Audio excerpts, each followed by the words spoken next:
Michael E. Mann, thank you so much for joining us here in the studios. Thanks. It's a pleasure to be here with you. I want to take you back to a time when you were still a young scientist and the climate change debate was a scientific debate and not a political football. And one of your fellow researchers said, boy, these numbers look like a hockey stick. Take it from there. Sure, yeah. So more than a decade ago, back in 1998, my co-authors and I published this paper that presented a curve that got to be known as the hockey stick, which was depicting how temperatures had varied over the past 1,000 years. We only have about 100 years of widespread thermometer measurements. So if we want to place modern global warming in a longer-term context and assess how unusual it might be, we have to turn to other sources of information, what we call proxy data, like tree rings and coral records, ice cores. And so using those sorts of data, we extended the temperature record back in time, and what it showed was that the abrupt warming of the past century had no precedent over the past 1,000 years. It was unprecedented as far back as we could go, and it had the shape of a hockey stick, with the blade being the modern warming, the anomalous recent warming. Oh, I remember that time quite well, and I remember really all the headlines it made about global warming. But then it seemed as things almost shifted, and I remember a tape that arrived on my desk a couple of years later, and it was the Greening of Planet Earth, which was something made by the coal industry that actually said a CO2-rich environment was going to be a more productive environment. So take us through the debate that changed as your research evolved. Sure. So at the time that we published this graph, in fact, the Intergovernmental Panel on Climate Change was already on record in concluding that human factors were responsible for the observed warming. So we already knew at that point that there was a detectable human influence on the climate.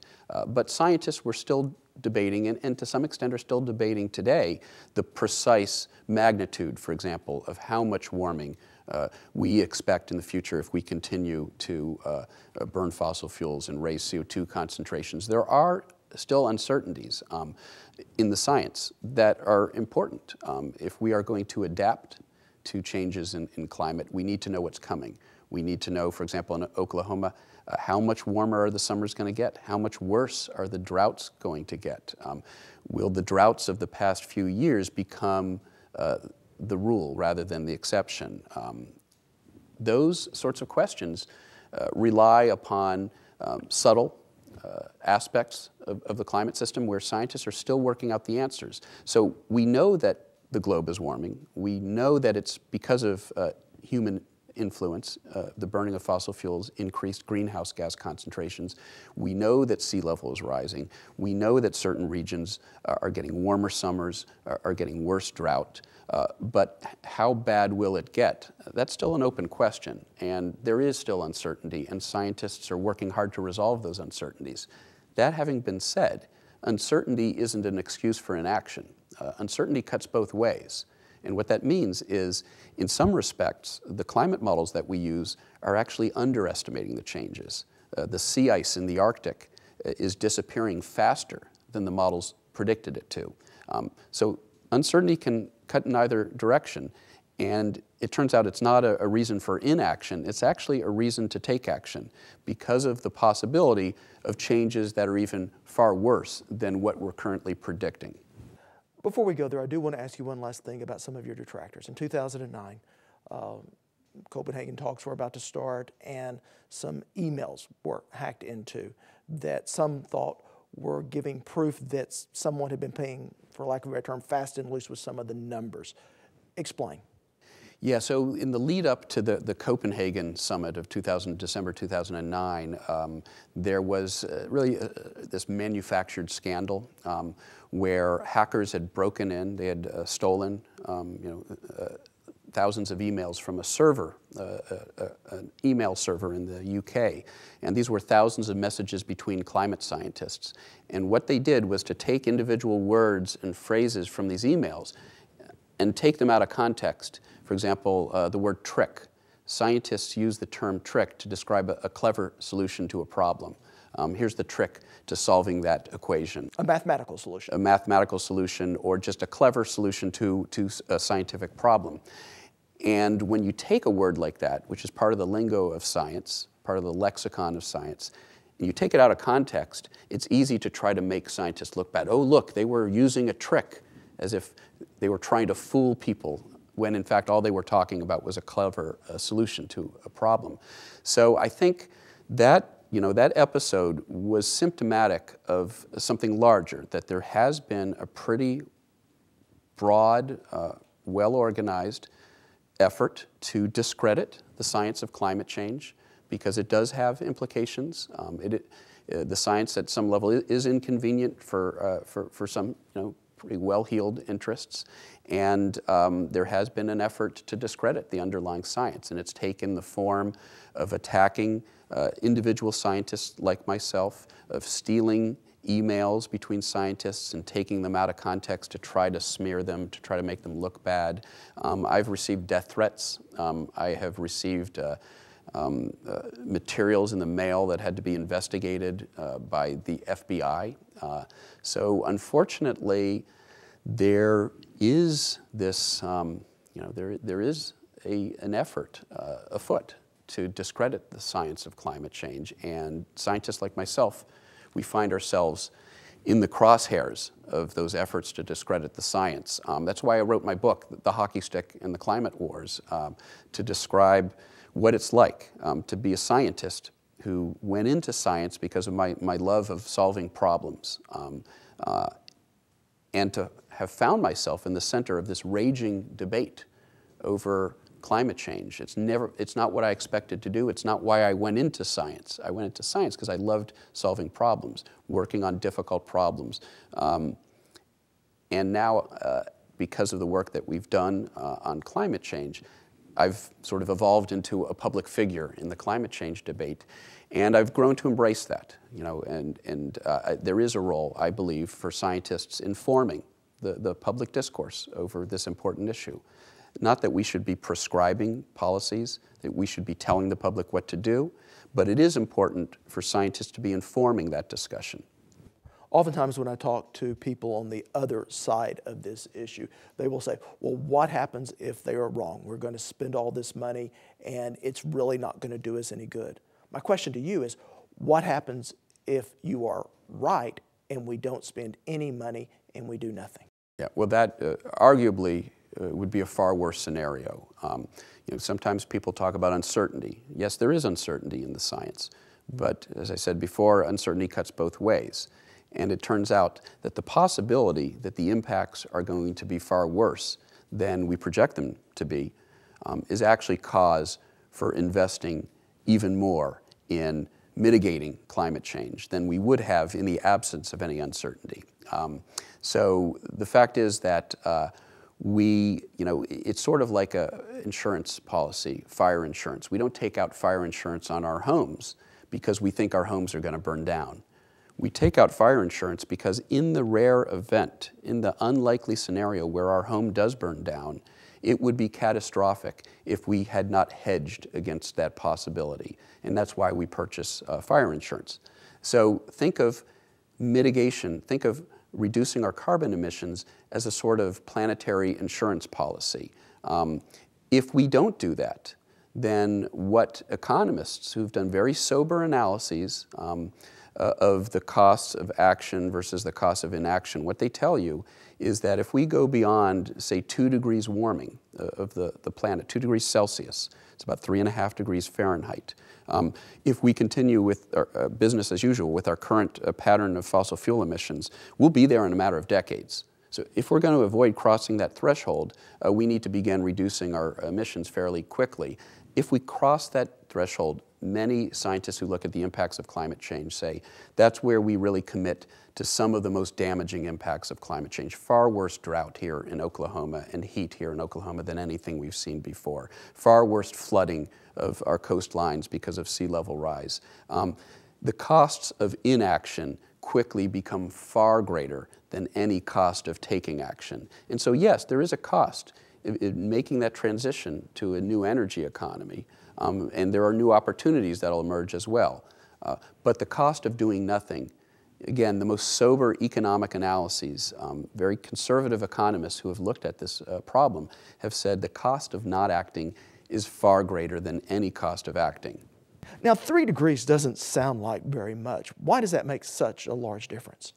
Well, if you think about the last ice age, 20,000 years ago, when glaciers came down into where I live in Pennsylvania, covered Pennsylvania, parts of Pennsylvania, covered New York City, dramatically different global climate.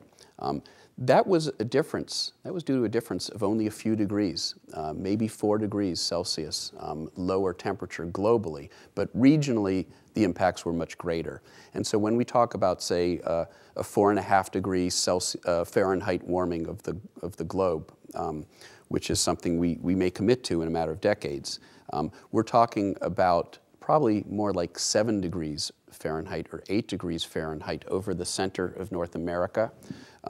We're talking about twice that much, maybe 10 degrees Fahrenheit warming of the Arctic, and a loss of Arctic ice and dramatic changes in that entire ecosystem. And if you look at just the modest warming we've seen so far, less than a degree of warming so far, less than a degree Celsius, a little over a degree Fahrenheit warming of the globe over the past century, and yet in the last decade, we saw a doubling in the incidence of all-time records for heat in the US.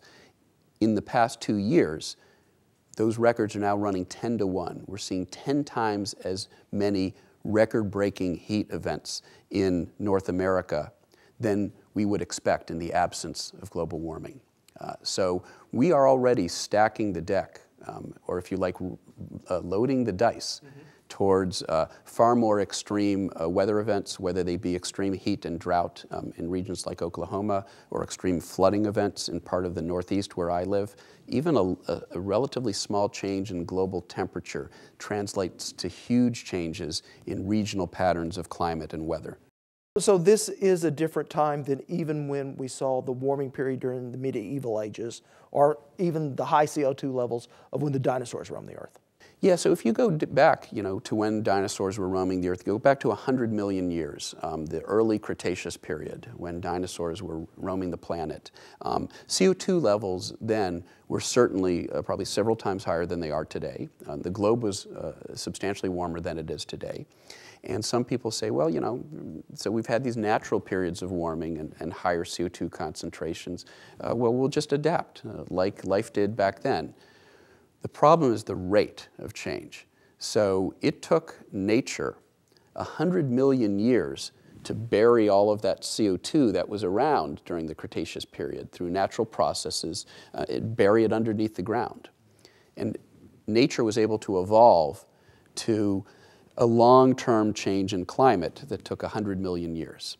What we're doing right now is we're going back to the early Cretaceous climate, but not over a time frame of 100 million years, by unburying all of those fossil fuel deposits that were laid down over a 100 million year period and putting it into the atmosphere on a timescale of decades. We are literally warming the planet 1 million times faster than those natural events were warming the planet in the past. And so that's the problem. It's the rate of change. We are warming the planet and changing the climate at a rate that nature has never been asked to adapt to before. And there's credible evidence that that rate of change exceeds our adaptive capacity, that living things and civilization cannot adapt to changes that happen that rapidly. Now, you seem quite confident, as much of the scientific community is, that global warming and climate change is man-made, is human-induced. But much of the public, we've seen those numbers tick downward where they doubt. I mean, almost the latest poll I saw was almost half of the public said we didn't really know whether it was human-induced. Well, different polls, of course, ask questions differently and come up with slightly different results. But some of the recent polling actually shows that the public acceptance of the science now is at an all-time high. Somewhere close to 70% of the public actually think that we need to do something about climate change. So not only do they accept that it's happening, but that it's a threat and we need to deal with it. Some people have attributed that to a few prominent events like Hurricane Sandy and the devastation wrought by Hurricane Sandy, this blizzard in the Northeast, Nemo, which caused widespread havoc in New England, the record drought and heat and wildfire that we saw over large parts of the U.S. last summer, this record decline in sea ice, record melting of ice in Greenland. So as the data come in, they are painting a picture of changes that are happening in some respects even faster than what we predicted. And I think that the person on the street is starting to recognize that. I think farmers in Oklahoma and farmers and ranchers in Oklahoma and Texas, here we're right in the bullseye. Climate change is impacting this region of the country arguably more than just about any other region. The record heat and drought that we've seen in this part of the country and the impact that it's had, a 30% loss of cattle, I think in the drought of 2011 in Texas and parts of Oklahoma. So as farmers and ranchers and other people who are, on the front lines in working in our environment are seeing these changes take place, I think we're shifting now from whether or not there's a debate about it happening, whether or not it's to what to do about it. Okay, so it's happening. And there's increasingly widespread acceptance from the polls I've seen that it is happening. What do we need to do about it? There's a legitimate debate to be had about what do we do about this problem. There's no longer a legitimate debate to be had about whether or not the problem exists. Now we sit here in the middle of energy country. What do you say to those people that may work in the oil and gas industry that say if we do put a carbon tax in or anything that would disincentivize the use of fossil fuels, it's going to turn, it becomes not an academic debate anymore. It becomes a debate about jobs. Yeah, I'm very sympathetic. I'm from a fossil fuel state myself, Pennsylvania. A coal state. Oil was discovered in Pennsylvania, and of course we have a large natural gas industry that's emerging. So in some sense, my own home state of Pennsylvania is dealing with very much with the same issues that Oklahoma is dealing with. And I'm very sympathetic to people who work in the fossil fuel industry who understandably feel threatened when scientists like myself say we've got to change the way we're doing things. We need to understand that it's not something we can, do today. It's not like we can go cold turkey on our use of fossil fuels for energy. What we need to do is put in place incentives that smoothly transition us away from fossil fuels slowly into other sources of energy, and to make sure that there are jobs for people in the energy industry, so that those folks who were working in the fossil fuel side of the energy industry, there will be jobs for them in alternative energy production. There's an interesting debate taking place today about the role of natural gas. And I want to ask you about that, because what has that done to this debate? It's easy to hate imported fuel from countries that particularly don't like us, but it's not so easy to be skeptical of something that looks like we have a century's worth of supply that's all American made. Right, and I sometimes find myself on the other side from my colleagues when it comes to this issue of natural gas. I think a credible argument can be made that it may be an important part of that transition that I described, that in order to get to where we need to be, say 30 years down the road, where there are credible calculations that have been done, that in 30 years, we will be able to scale up wind and solar and other renewable energy technologies to the point where we can essentially get all of our energy needs from them. But we need to find a bridge to 30 years down the road. How do we get to that point? And we will need to be making a transition from a fossil fuel-driven energy economy to a renewable energy-driven economy. Part of that transition may involve moving from a reliance on coal, which has a pretty heavy carbon footprint, to natural gas, which it turns out has about half the carbon footprint. So for every watt of power that you get out of natural gas, you're putting half as much CO2 into the atmosphere as if you're burning coal. And that's a significant improvement. In fact, it may be part of why we saw last year that there was actually a drop in U.S. Fossil fuel emissions, U.S. CO2 production. Energy industry experts say that that was due in part to the transition that we're already making from coal to natural gas. Now, there are caveats and there are risks, and there's a lot of discussion about the potential contamination of groundwater from fracking operations, the possibility that some of that natural gas, some of that methane is released into the atmosphere through what we call fugitive emissions. When you try to get at that natural gas, some of it is going to escape through cracks and get into the atmosphere. And it turns out that natural gas, mostly methane, is an even more potent greenhouse gas than CO2. So there are caveats, but it has to be on the table. My position is that everything needs to be on the table. We can have a worthy debate, and it has to involve progressives and conservatives. There's room at the table for everybody when it comes to determining how we're going to deal with this problem. Where there is no room for debate anymore is on the existence of the problem. It is happening. We are responsible for it. What do we do about it? There's a worthy debate to be had about that.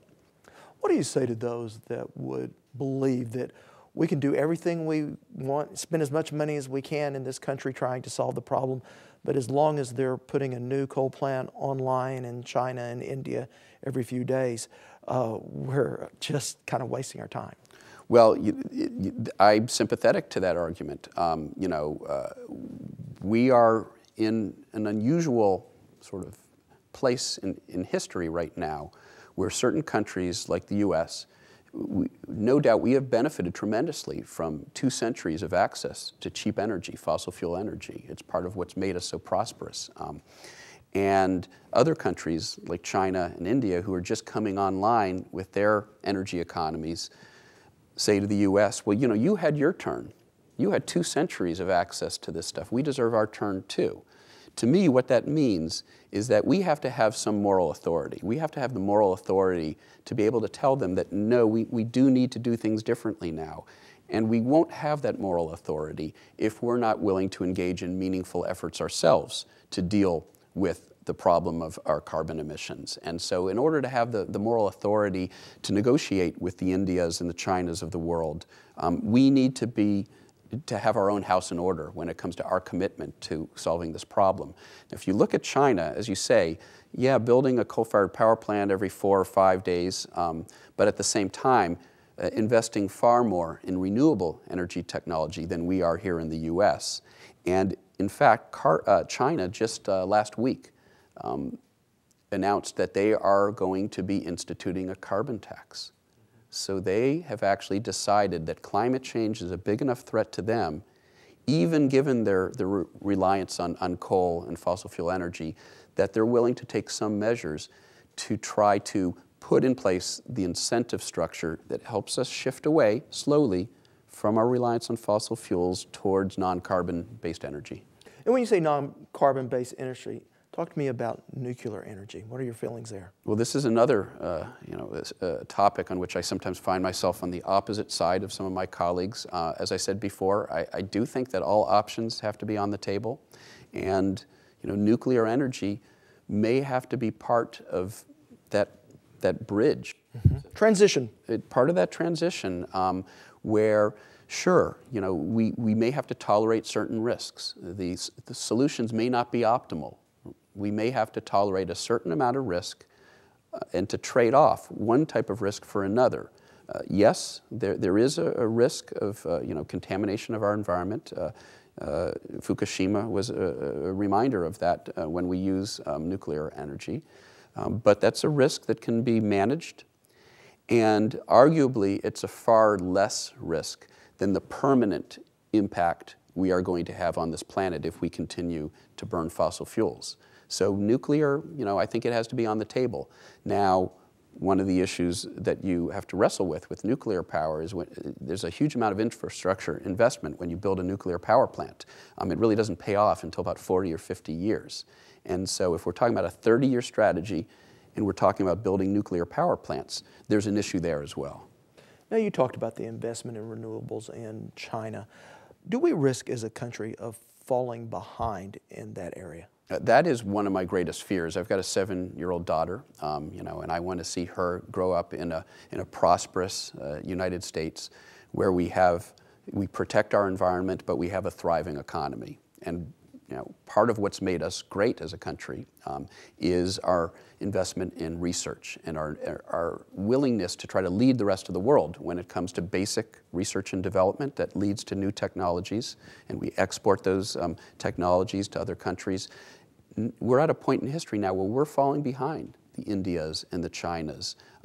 We're losing our competitiveness in part because the rest of the world realizes where the future is. The future is in renewable energy, and they are investing more in renewable energy technologies than we are here in the US.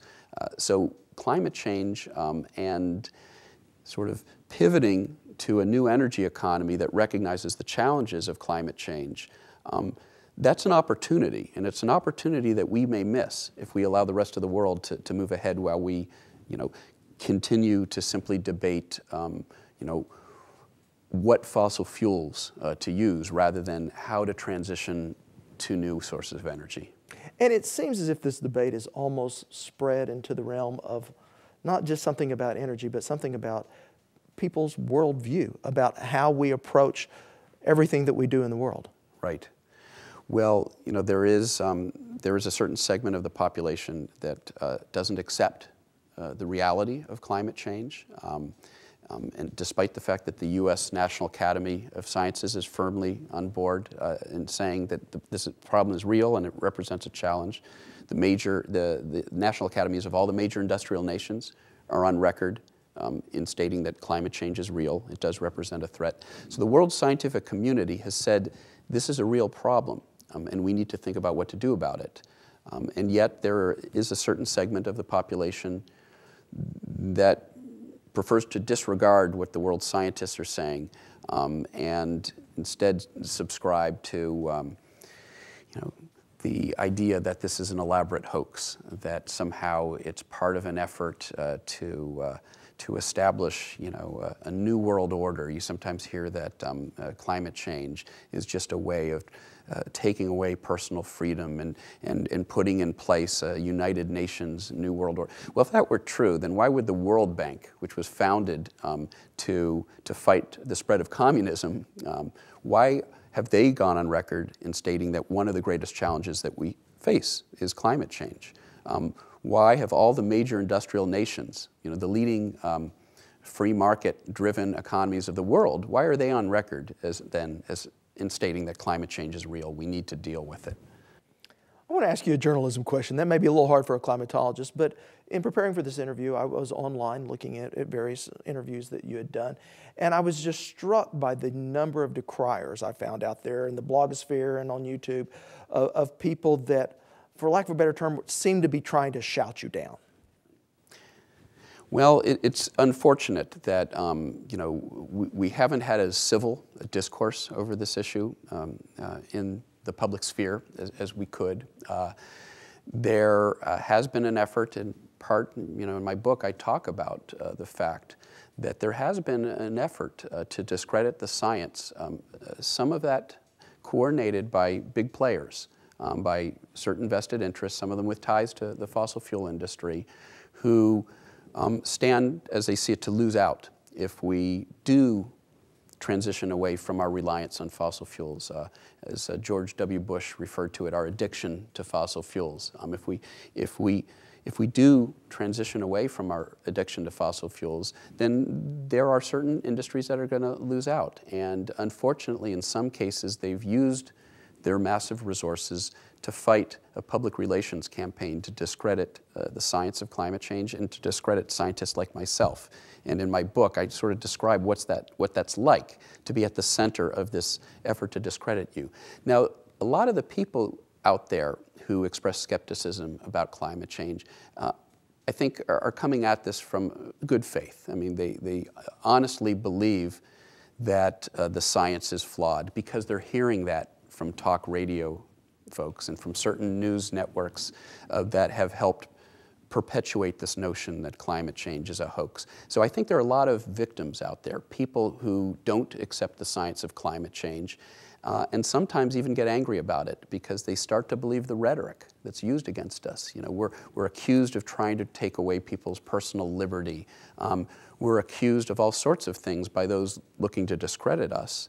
And the language that's used and the heated rhetoric that's used against us, no doubt, inflames the discussion and probably leads some good-hearted, you know, well-intentioned people to become angry at climate scientists because they believe the rhetoric and they believe that we're out to take away their jobs and their personal liberties, when in fact, you know, what we're really trying to do is simply make sure that this discussion is informed by honest ground rules. Let's have an honest assessment of what the scientific evidence has. We can have a debate about what to do about it, and as far as I'm concerned, conservatives and liberals have to be at the table in that debate. There's room for a healthy debate about what policies to enact to deal with this problem, but we have to accept the facts. There's a famous saying by former Senator Daniel P. Moynihan some years ago: "You're entitled to your own opinions, but not your own facts."